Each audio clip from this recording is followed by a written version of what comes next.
નમસ્કાર મિત્રો, ગુજરાત ફોકસ ન્યૂઝમાં આપનું હાર્દિક સ્વાગત છે. હું હિરલ. આજના મુખ્ય સમાચાર.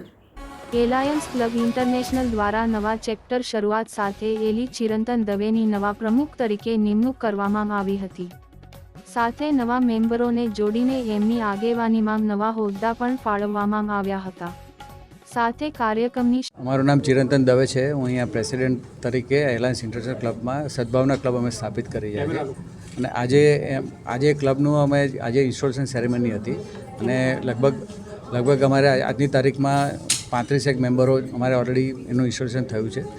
સાથે અમારી આખી ટીમ હવે આ પર્ટિક્યુલરલી ઇન્ટરનેશનલ ઇવેન્ટ માટે અમે લોકોનું સોશિયલ મીડિયામાં હવે સારા વર્ક કરીને અમે આગળ વધવા માગીએ છીએ અને જેમાંથી અમે બધી સંસ્થાઓ છે, NGO વગેરે છે, એને પણ સાથે અમે લઈને કામ કરવા માગીએ છીએ.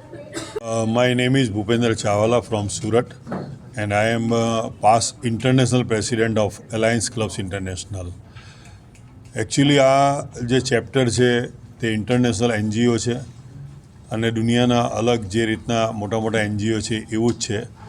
ખાસ વાત એ છે કે આ જે એલાયન્સ ક્લબ ઇન્ટરનેશનલ છે તે ઇન્ડિયા બેઝ ઓર્ગેનાઇઝેશન છે. આની સ્થાપના 5 સપ્ટેમ્બર 2008ને દિવસે ભારતમાં થઈ હતી. આ 16 વર્ષ પછી અમે લગભગ 1 લાખ જેટલા મેમ્બરો બનાવી શક્યા છીએ. દુનિયાના 24 દેશોમાં એના સભ્યો કામ કરી રહ્યા છે. અમારું સ્લોગન છે વી કેર, એટલે કે અમે સમાજમાં જરૂરિયાતમંદ લોકો સુધી પહોંચીને તેઓનો દુઃખ દર્દ દૂર કરવાનો એક વિનમ્ર પ્રયાસ કરીએ છીએ.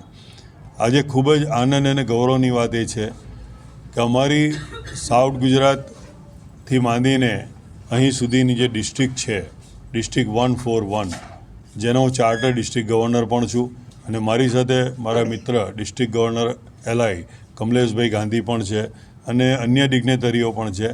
આજે એક ગર્વની બાબત એ છે કે અમદાવાદ શહેરમાં ચાર્ટર પ્રેસિડેન્ટ LI ચિરંતનભાઈ દવેના નેતૃત્વ હેઠળ 32 સભ્યો આ અમારા ઇન્ટરનેશનલમાં જોડાયા છે.